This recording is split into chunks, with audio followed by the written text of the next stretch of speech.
Selamat pagi, izin memperkenalkan diri, nama saya Gustomika Valentino dari kelas manajemen 22A dengan NPM 224111109. Di sini saya akan mempresentasikan tentang presentasi dari mata kuliah manajemen operasi. Oke, langsung saja kita mulai. Saya akan membahas tentang presentasi tentang materi strategi tata ruang. Slide pertama, tata ruang. Ada banyak faktor dari tata ruang, yaitu tata ruang kantor, tata ruang toko eceran, tata ruang gudang, tata ruang posisi tetap, tata ruang berorientasi proses, tata ruang sel kerja, tata ruang berorientasi produk. Selanjutnya, pentingnya strategi tata ruang.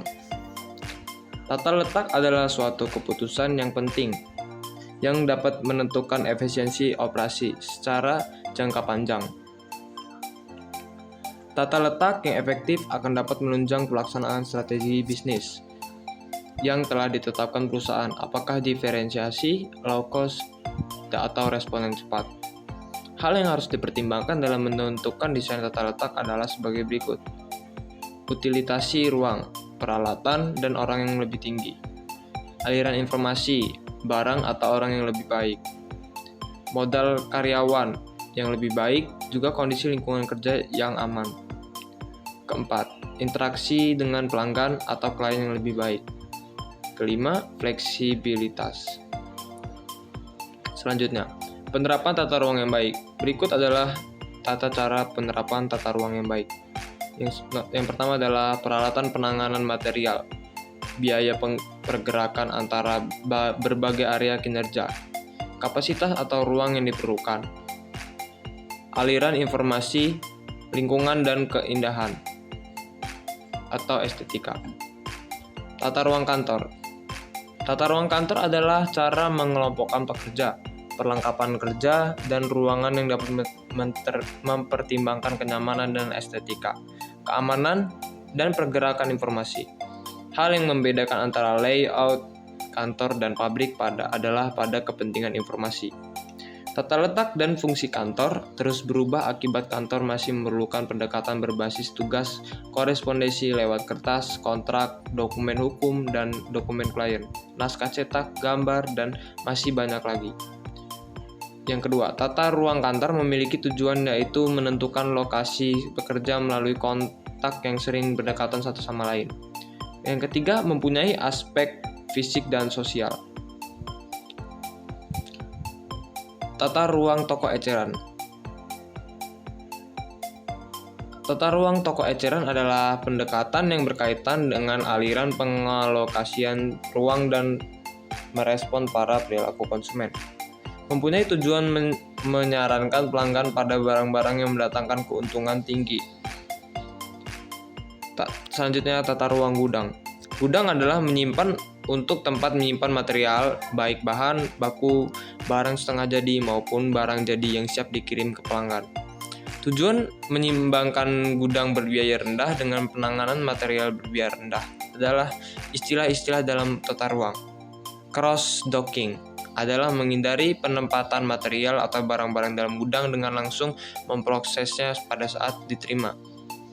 Yang kedua, random stocking adalah membuat daftar lokasi terbuka, tersedia, membuat catatan persediaan secara akurat berdasarkan lokasi, mengurutkan barang-barang dalam urutan tertentu untuk meminimalkan waktu perjalanan atau mengambil pesanan, menggabungkan pesanan untuk mengurangi waktu penjemputan, menugaskan barang atau sekumpulan barang tertentu.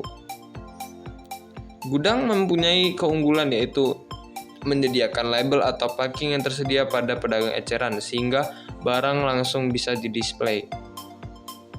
Selanjutnya, tata ruang posisi tetap. Tata ruang posisi tetap adalah posisi yang berada di suatu tempat sementara para pekerja dan peralatan datang ke tempat tersebut. Tujuan disusunnya tata ruang posisi tetap ini adalah memindahkan material tempat penyimpanan terbatas di seputar situs. Contohnya adalah proyek pembuatan aspal, jalan layang, jembatan, rumah, meja, kursi, dan operasi di ruang operasi rumah sakit. Tata ruang berorientasi proses. Letak yang berorientasi pada proses atau process-oriented layout dapat menangani beragam barang atau jasa secara bersamaan. Merupakan cara tradisional untuk mendukung sebuah strategi diferensiasi produk atau tata letak paling efisiensi di saat produk yang memiliki persyaratan berbeda atau di saat penanganan pelanggan atau pasien atau klien dengan kebutuhan yang berbeda. Tujuan memanajemeni berbagai aliran material bagi setiap produk adalah sebagai berikut. N sama dengan jumlah total pusat kerja atau departemen.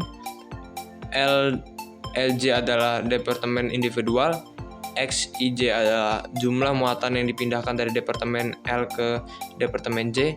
CIJ adalah biaya pemindahan muatan antara departemen L ke departemen J. Tata ruang sel kerja. Berikut adalah tata ruang sel kerja. Adalah mengorganisasi ulang antara manusia dan mesin yang tersebar dalam berbagai departemen menjadi suatu kelompok sehingga dapat dipusatkan untuk menghasilkan suatu produk. Tujuan mengidentifikasi suatu kelompok produk adalah membangun tim, anggota, dan tim pelatihan silang. Tata ruang ini mempunyai 7 keuntungan, yaitu syarat-syarat sel kerja yang seimbang, sel kerja dan kesusunan pegawai, dan membedakan arti pusat, kinerja terpusat, dan perusahaan terpusat. Tata ruang berorientasi produk adalah organisasi di seputar produk-produk atau kelompok-kelompok yang bervolume tinggi dan keragaman yang rendah yang serupa. Mempunyai 4 asumsi, mempunyai 5 kelebihan dan 3 kekurangan.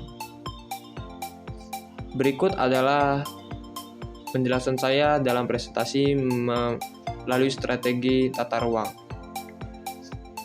Saya ucapkan terima kasih.